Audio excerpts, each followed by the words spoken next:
আজকের দিনটা বেশ আনন্দমুখর, কারণ আজ শ্রাবণ মাসের প্রথম দিন। আকাশ ভরে আছে অগন্তি মেঘে, সূর্যের আলো ঢাকা পড়েছে সেসব মেঘেদের আবরণে। এমন দিনে কিশোরের দেখা পাওয়া মানেই যে আমাদের ঠাকুর মশাইয়ের কাছে গিয়ে গল্প শুনতে বসা, সে কথা তো আলাদা করে বলার দরকার হয় না। তাই তাকে দেখেই মনের ভেতরে যেন গল্প গল্প করে উঠল। সে আসতেই দুজনে মিলে সেই মানুষটার বাড়ির দিকে বের হয়ে পড়লাম। পথে যেতে যেতে কিশোরী বলতে শুরু করলো, বুঝলে বিভূতি, আজ ওনার কাছে যে যাওয়া হচ্ছে তা ওনার কাছে গিয়ে আমরা কিন্তু গল্প শুনতে চাইব না। দেখি উনি নিজে থেকে গল্প বলেন কি না। আমি কিছু না বলে একটু হাসলাম। ঠাকুরমশাই আমাদের থেকে সবসময় এই ইচ্ছা রাখেন যে আমরা ওনার কাছে গিয়ে গল্প শুনতে চাই, তাহলে ওনার গল্প বলতে সুবিধা হয়। বুঝি সবটাই, কিন্তু ওই যে ইচ্ছা, সেটুকুর দাম দিতে বড় ইচ্ছা করে। কারণ ওনার গল্প মানে তো বেশ ভালো রকম রোমাঞ্চ, তাই নিত্যই অভ্যাসটাই করেছে। কিন্তু আজ কিশোরীর বুদ্ধি শুনে মনে হলো দেখাই যাক উনি কি করেন। কিছু সময়ের ভেতরেই আমাদের চেনা মর্টলের ঠিকানায় গিয়ে পৌঁছানো গেল। ঘরের ভেতরে গিয়ে বসতে তিনি আমাদের দেখে মিটিমিটি হাসতে লাগলেন। বুঝলাম আমাদের দুষ্টুমি তিনি বুঝে ফেলেছেন। কিন্তু আমরা ঠিক করেই এসেছি যে ওনাকে ধরা দেব না, তাই আমরা সঙ্গে আনা জিলিপির প্যাকেট বাড়িয়ে দিলাম তার হাতের দিকে। উনি শিশুর মতো খুশি হয়ে জিলাপির ঠোঙা থেকে জিলিপি বের করে খেতে লাগলেন। তারপর নিজের থেকেই বলতে শুরু করলেন, আজ তবে তোমাদের একটা গল্প বলি। এই গল্প অবশ্য আমার শোনা গল্প, নিজের জীবনে এমন অভিজ্ঞতা ঘটেনি। সব অভিজ্ঞতা তো নিজের জীবনের থেকেই বলি। আজ একটা শোনা গল্পই তোমাদের বলি। বসন্তপুর গ্রামটি অনেক প্রাচীন, লোকজনের ভেতর আন্তরিক সম্পর্ক বিরাজমান, সকলে সকলের সাথে মিলেমিশে আছেন। কিন্তু দারিদ্রতা ওই গ্রামের এক অত্যন্ত ক্ষতিকর দিক, যা মানুষের সাথে মানুষের সম্পর্ককে বিষের করে তুলছে। জমিদার কেদারনাথ ভট্টাচার্য সেই বিষাক্ত মানুষের সম্পর্ককে সুচারুভাবে ব্যবহার করে নিজের স্বার্থ সিদ্ধ করে চলেছেন। ধন অর্জন যার একমাত্র লক্ষ্য, তিনি যে কিছুই করতে পারেন। এই গ্রামের পূর্ব কোণে রয়েছে এক অতি সুন্দর শিব মন্দির। সেই মন্দিরের বয়স বাড়ার সাথে সাথে জৌলুস হারিয়েছে, কিন্তু এখনো আগের দিনের যে অনেক সাধে বানানো টেরাকোটা, তার রূপ বর্ণনা শিল্পীজনের পক্ষেই সম্ভব। এই মন্দিরে পুরোহিত হলেন হরিপ্রসাদ চট্টোপাধ্যায়। সংসারে তার আর কেউ নেই, শুধু তিনি আর তার মেয়ে।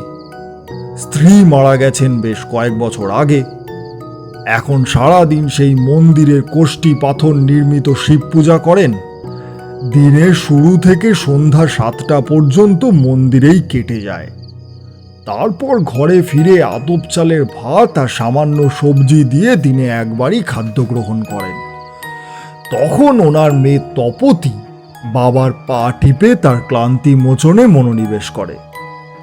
মা মরা মেয়ের জন্য তখন হরিপ্রসাদ বাবুর মন যেন খুব শ্রান্তি অনুভব করে। ওনার অনুপস্থিতিতে কি যে হবে মেয়ের, আর কেউ তো নেই দেখে রাখার জন্য।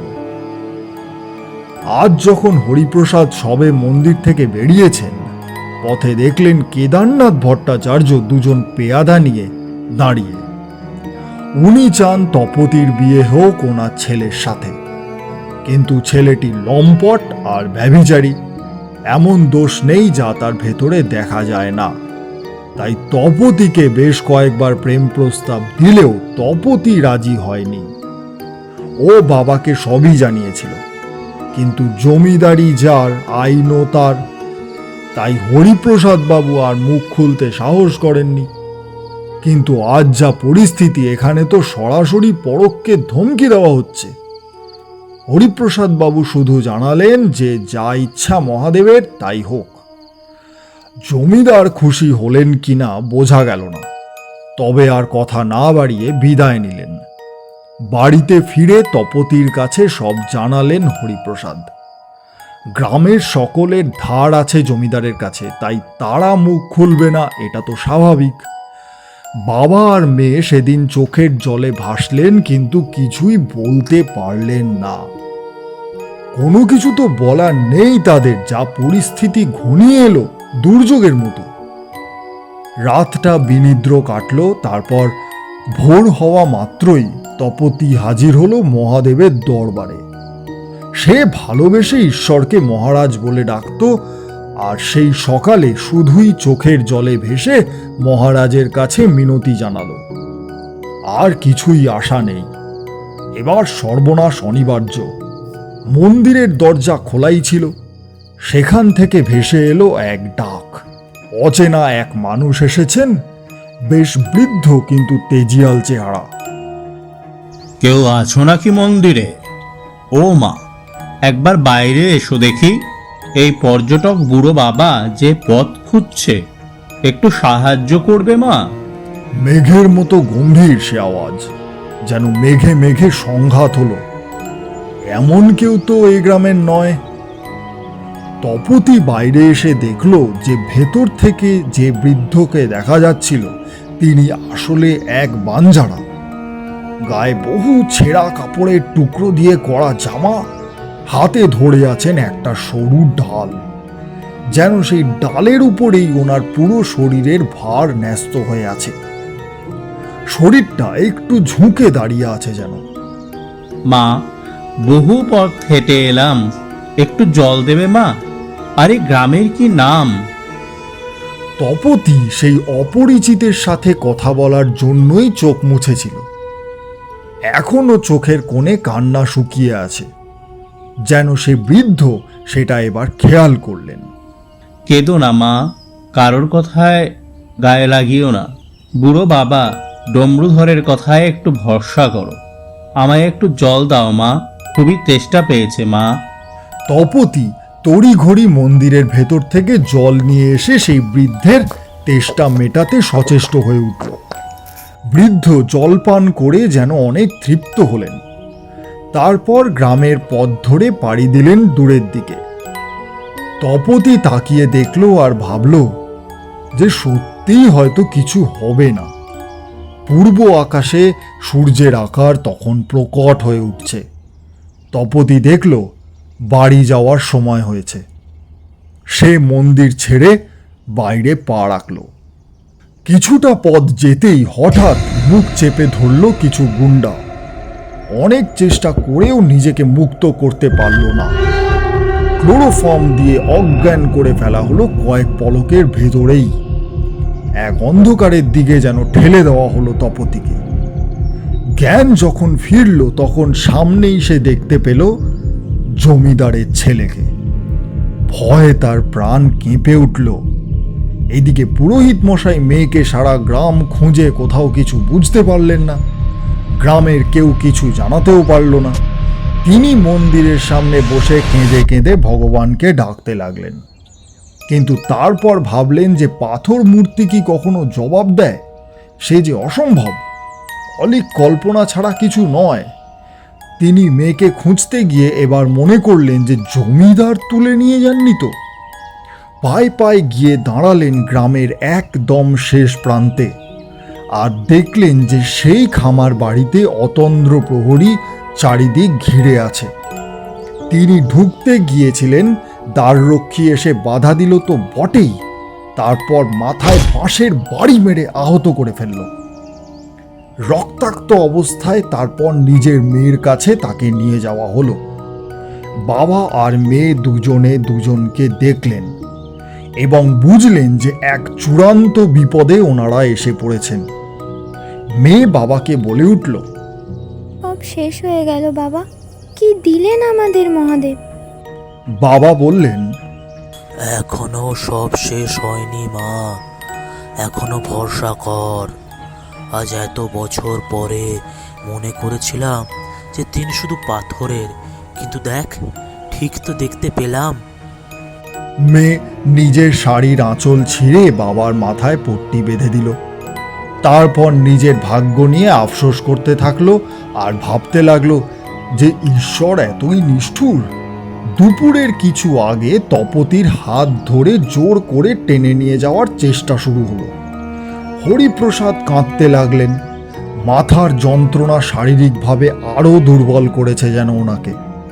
কেদারনাথ শয়তান হাসি হেসে সামনে দাঁড়িয়ে, বিয়ে তো এবার হবে, আর কোনো উপায় নেই। এই মেয়ে, তোমার সাথে আমার ছেলের বিয়ে হবেই। নিষ্ঠুর গলায় তিনি বলে উঠলেন। হরিপ্রসাদ আর তপতি কাঁদতে থাকলেন। আর কি কিছুই হওয়ার নেই? ঈশ্বর এই কি করলেন? ঠিক এমন সময় এক ধ্রিম ধ্রিম করে শব্দ শোনা গেল, আর বাইরের সব প্রহরীরা মৃত্যু আর্তনাদে দিক বেদিক ভরিয়ে ফেলল। এবার জমিদার বাবুর কানে এবং বাবা মেয়ের কানেও যেন এক মেঘ গম্ভীর শব্দ ভেসে এলো। ঘরের ভেতর খট খট করে ডালের শব্দ তুলে প্রবেশ করলেন সেই সকালের বৃদ্ধ। তপতির মনে পড়ল, এ তো সেই ডুমরুধর। তিনি এখানে কিভাবে? হরিপ্রসাদ বাবু সাষ্টাঙ্গে প্রণাম করলেন। জমিদারের সাথে আসা লোকেরা যেন জ্ঞান হারিয়ে লুটিয়ে পড়ল। শুধু সেখানে সজাগ রইলেন কেদারনাথ, হরিপ্রসাদ আর তপতি। সেই বৃদ্ধ এবার যেন নিজের আকার বদলে ফেললেন। এক অভাবনীয় যুবক রূপে দেখা দিলেন তিনি। যেন চির অম্লান বসন্ত রূপ সে, বড়ই নয়নমুগ্ধকর। হাতের সেই ডাল এখন ত্রিশূল, আরেক হাতে বাজছে ডুমরু। সেই রূপে সকলেই নতজানু হলেন। সেই স্বরে যুবক বলে উঠলেন, আমার উপর বিশ্বাস হারানো উচিত নয়, এইটুকু মনে রেখো। আমি সকলের জন্য সকল কিছুকে নিয়ন্ত্রণ করি, কিন্তু আমার নিয়ন্ত্রণ সব কিছুতে নয়। মানুষের চেতনা শক্তি দিয়েছি আমি, তাই সকলের সব ভেবে কাজ করা উচিত। আর কেদারনাথ, আমার নামে তোমার নাম, আর তুমি এমন পাপ কাজ করলে তোমার প্রাণ আমি নেব না, যেহেতু তুমি নত হয়ে আছো এই মুহূর্তে।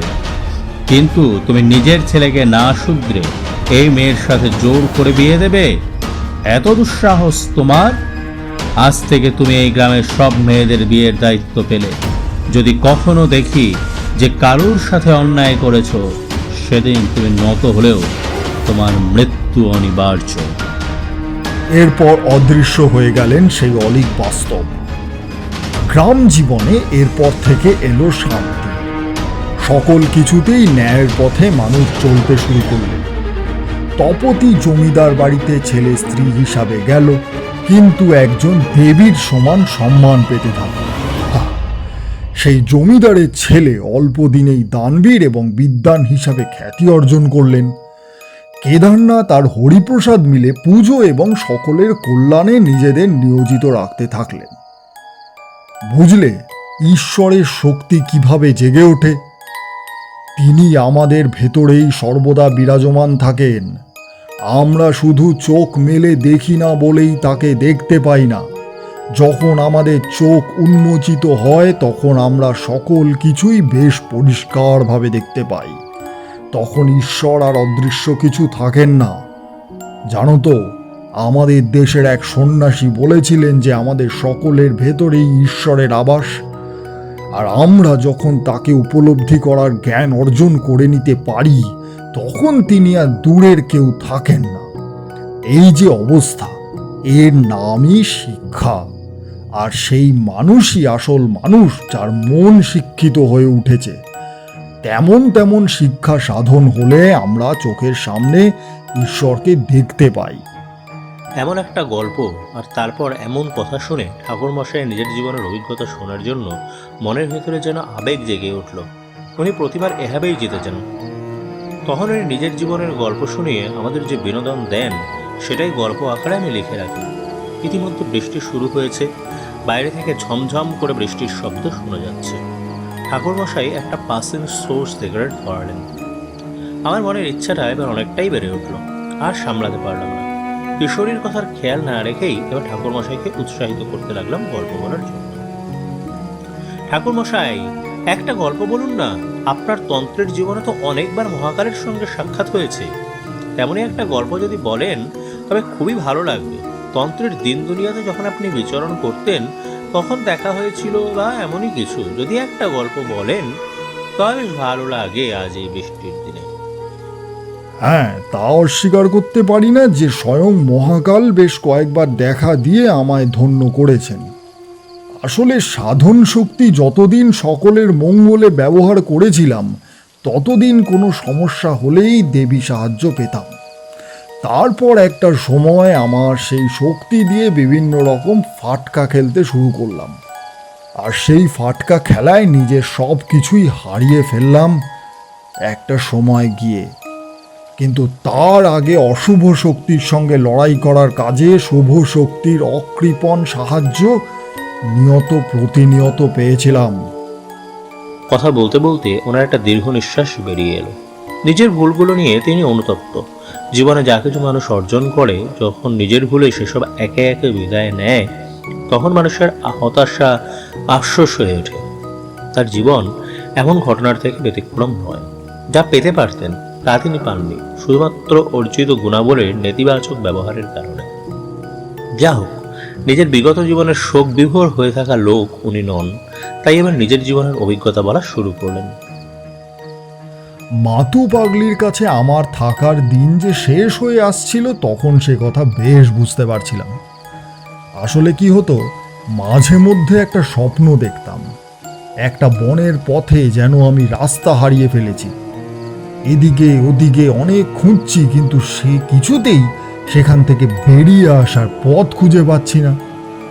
আমার চারিদিকে যেন অনেক রাক্ষসের মুখ। সেসব মুখগুলি আমাকে নিয়ে যেন ব্যঙ্গ করত। আমি ভয়ে কুঁকড়ে যেতাম। নিজের তন্ত্র সাধনার কথা ঘুমের ভেতরে খেয়াল থাকতো না। নিজেকে চূড়ান্ত অসহায় বোধ হতো। ঘুমের ভেতরে তারপর দেখতাম যে বিশাল দেহী একজন মানুষ এসে দাঁড়াতেন। তাকে দেখে সেসব রাক্ষসেরা যেন পালাতে পথ পেত না। এরপর আমার ঘুম ভেঙে যেত। আমি দেখতাম যে আমার মুখের দিকে ঝুঁকে পড়ে মাতু পাগলি হি হি করে উন্মাদিনীর মতো হাসছে। অনেক করে জিজ্ঞাসা করলেও ওনার থেকে এই বিষয়ে কোনো উত্তর পেতাম না। কিন্তু খুব জোর দিয়ে জিজ্ঞাসা করলে মুখ ঘুমরা করে অল্প সময় চুপ করে থেকে তারপর বলতেন, যা যা ভাগ তুই এখান থেকে। স্বয়ং মহাকাল এসে নাকি ওকে বিপদের থেকে বাঁচাবে। কেন রে, কে রে তুই? মহাকালের কি আর কোনো কাজ নেই? রাক্ষসদের মারতে তাকে কেন আসতে হবে রে হতভাগা? নিজেকে নিজে বাঁচাতে পারিস না তুই? নিজেকে চেয়ে নেবার। তুই নিজেকে চিনতে পারলি না এখনো। আর তুই নাকি দুনিয়া শুদ্ধ লোকের উপকার করবি। যা যা যা, তুই এবার এখান থেকে গিয়ে দুনিয়াটা দেখে আয়, যা। আমি তার কথার কোনো ধরনের মর্ম বুঝে উঠতে পারতাম না। তবে তিনি যে গুরুত্বপূর্ণ কোনো একটি বিষয়ের দিকে পরোক্ষভাবে ইঙ্গিত করতেন সেটা বেশ বুঝতে পারতাম। কিন্তু উপযুক্ত সময়ের আগে তার থেকে কিছুই জানা যাবে না, তাই জিজ্ঞাসা করা অর্থহীন। যেটুকু বলতেন তাতে বুঝতে পারতাম যে উনি নিকট ভবিষ্যতের কিছু বিষয়ে আমাকে সম্পূর্ণ বলে না দিয়ে একটা আভাস দেওয়ার চেষ্টা করতেন। মানে আপনার স্বপ্নে স্বয়ং মহাকাল এসে আপনাকে দেখা দিতেন? আপনি তো খুবই পুণ্যবান মানুষ। এমন যে আমাদের স্বপ্নেও কখনো হয় না। আমরা শুধু ভূত প্রেত আর খারাপ কিছু স্বপ্ন দেখি, আপনি সেখানে স্বয়ং ঈশ্বরের দর্শন পান। এটা সত্যি একটা দারুণ ব্যাপার। কিশোরীর কথা শুনে ঠাকুরমশাই স্মিত মুখে হাসলেন। কিশোরীর এই এক স্বভাব, সে গল্প শুনবে তো বটেই, কিন্তু ঠাকুরমশাইকে নিয়ে এমন উপহাসের বাতায়ন হয় না। আজকের এই জমাটি গল্পের সম্ভাবনা তার কথায় বাধা পেল মনে করেছিলেন, কিন্তু দেখলাম যে এমন কথায় ঠাকুরমশাই হেসে নিয়ে আবারও নিজের গল্প বলার দিকে মন দিলেন। এবার যে মহাকালের গল্প বলবেন তিনি, সে কথাই বুঝতে পেরেছিলাম। আমার ধারণা ব্যর্থ না হতে দিয়ে এবার তিনি নিজের গল্প বলা শুরু করলেন। সেই যে স্বপ্ন দেখতে শুরু করেছিলাম তা চলতে থেকেছিল বেশ কিছুদিন ধরে। কিছুতেই নিজের মনের ভেতর শান্তি পাচ্ছিলাম না। ধ্যান করতে চাইলেও যেন চোখের সামনে এরপর সেই রাক্ষসদের আসতে দেখতাম, যার পর মহাকাল এসে আমার আগত বিপদ থেকে আমাকে মুক্ত করতে সাহায্য করতেন। ধীরে ধীরে আমার একটা বিশ্বাস তৈরি হয়ে গেল যে আমার জীবনে সব ধরনের বিপদ থেকে আমাকে রক্ষা করতে তিনি স্বয়ং এসে দাঁড়াবেন। কোথাও গিয়ে একটা ওনার ওপর নির্ভরতা তৈরি হতে লাগলো। আমি বিশ্বাস করতে শুরু করলাম যে উনি যে ইঙ্গিত দিচ্ছেন তা হলো আমার ভক্তিতে তিনি সন্তুষ্ট এবং আমার বিপদে তিনি আমার সঙ্গে থাকবেন। একদিন নদীতে স্নান করতে গেছি, জলের ভেতর ডুব দিয়েছি। জলের নিচে যেন দেখলাম অসম্ভব জ্যোতিময় কিছু এমন রয়েছে যা বন্ধ চোখের পাতা ঠেলেও আলোর সন্ধান দিতে পারে। চোখ যেন জলের নিচে খুলতেও অসুবিধা হলো না সেদিন। আমি সেদিন চোখ খুলেই প্রথম মহাকালকে দেখতে পেলাম নদীর জলের নিচে। তিনি আমার দিকে তাকিয়ে হাসছিলেন। তবে এমন দৃশ্য অল্প একটু সময়ের জন্যই ঘটেছিল। তারপর আর দম রাখতে না পেরে জলের নিচ থেকে মাথা তুললাম। এরপর বহু চেষ্টা করেও আর কিছুই চোখে পড়ল না আমার। অনেকবার ডুব দিলাম, কিন্তু তখন আর চোখ খুলতেই পারছিলাম না। আমি সেখান থেকে ফিরে এলাম। এরপর মাতু পাগলির কাছে বিষয়টা জানালাম। তিনি অট্টহাস্য করতে লাগলেন। এরপর বললেন, সময় হয়ে গেছে তারানাথ, এবার তোর সাধন শক্তি যা অর্জিত হয়েছে তার পরীক্ষা দেওয়ার সময় হলো। আমার কাছে যেটুকু ছিল সবই দিতে চেষ্টা করেছি তোকে। তুই রাখতে পারবি না সব শক্তি, কিন্তু তুই একজন ভালো ধারক, তাই তুই যে সেই শক্তির পূর্ণ ব্যবহার করতে পারবি এ বিশ্বাস আমার 16 আনা রইল। আজ থেকে মহাকাল তোর সঙ্গে আছেন, তুই আর চিন্তা করিস না। যা, এবার শ্মশান ভূমি ছেড়ে সমাজ জীবনে ফিরে যা। সেখানে তোকে বড়ই প্রয়োজন হবে কিছু জনের। তোর সে যাত্রা শুভ হোক। আমার আশীর্বাদ সর্বদা তোর সঙ্গে থাকে, ফলে তোর সঙ্গে যাই হয়ে যাক অপঘাত মৃত্যু কোনোদিন হবে না। নিজের ওপর বিশ্বাস রাখিস। আমি এরপর মাতু পাগলির আশীর্বাদ নিয়ে শ্মশান ছেড়ে বেরিয়ে এলাম। আমি চলে আসার সময় বারবার করে তিনি পিছন থেকে বলে যেতে লাগলেন যে মহাকাল এবার আমার পরীক্ষা নেবেন। মনকে একাগ্র করার চেষ্টা করতে লাগলাম। জানতাম যে মাতু পাগলির কথা মিছে হওয়ার নয়, কিন্তু সেই কথা কিভাবে যে সফল হবে তা আমি জানতাম না। আমি কখনো ভবিষ্যতে দৈবী ঘটনা দেখতে পাই না। বাস্তব জীবনের অনেক কিছু চোখের সামনে ছবির মতো ভেসে ওঠে আমার, কিন্তু দৈবী পরিকল্পনা আমি দেখতে পাই না তেমন। সেদিন পথে বেরিয়ে এসে ক্রমাগত হেঁটে চলতে লাগলাম। ইচ্ছা ছিল একবার বাড়ি ফিরব, বাড়ির থেকে ঘুরে তারপর অন্য কোথাও যাব। পথে একটা গ্রামে এসে উঠলাম। এখানে লোকজন যেন সবাই ভয় পেয়ে রয়েছে, কেউ কারোর সঙ্গে কোনো কথা বলছিল না। আমি কয়েকজনের কাছে জিজ্ঞাসা করেও তেমন করে কোনো জবাব পেলাম না। বুঝতে পারলাম না যে সবাই এমন চুপ করে কেন রয়েছে। গ্রামের শিব মন্দিরে গিয়ে দুপুরের দিকে একটু বিশ্রাম নিতে বসলাম। মনের কোণে একটা ইচ্ছা ছিল কিছু প্রসাদ পাওয়ার, কারণ সেদিন সকাল থেকে কিছুই খাওয়া হয়নি। একজন বৃদ্ধ পুরোহিত আমার সামনে এসে দাঁড়ালেন। আমাকে দেখে তিনি আমার দুর্বল ক্লান্ত শরীরের অবস্থা বুঝতে পেরেই হয়তো খুব দয়াদ্র স্বরে কথা বলতে লাগলেন। বাবা, তুমি তন্ত্রের পথে চলেছ বলে বুঝতে পারছি, কিন্তু এই গ্রামে তুমি বেশিক্ষণ থেকো না।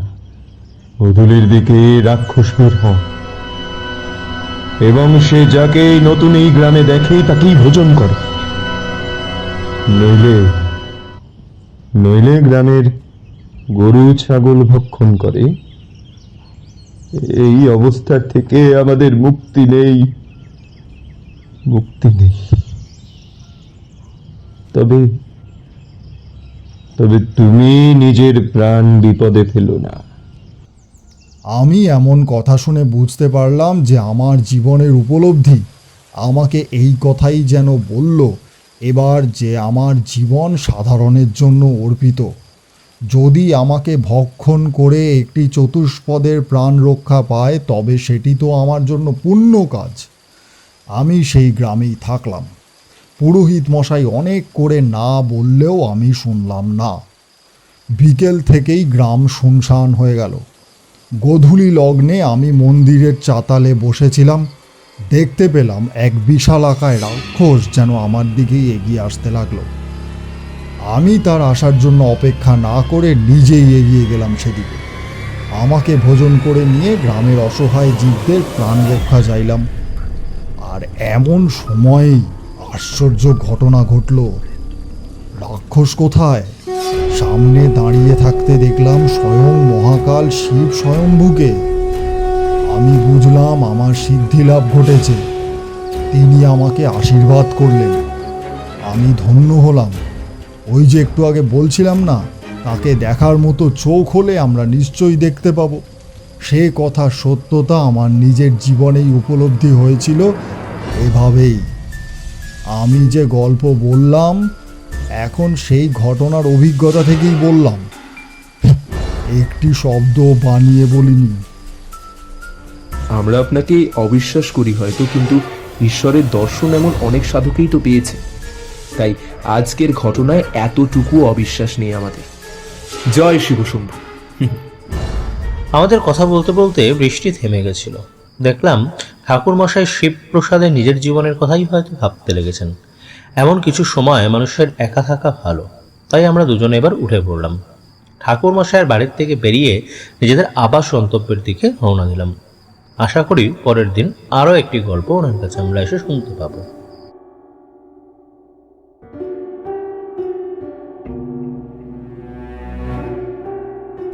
শেষ হলো তারানাথ তান্ত্রিক চরিত্রের এক নতুন ফ্যানফিকশন, তারানাথ তান্ত্রিক ও মহাকালের পরীক্ষা। আশা করি শ্রোতাদের গল্পটি পছন্দ হয়েছে। লাইক ও কমেন্ট করে সঙ্গে থাকুন, গল্পে থাকুন, এবং যদি গল্প ভালো লেগেই থাকে তাহলে অতি অবশ্যই সাবস্ক্রাইব করে দিন।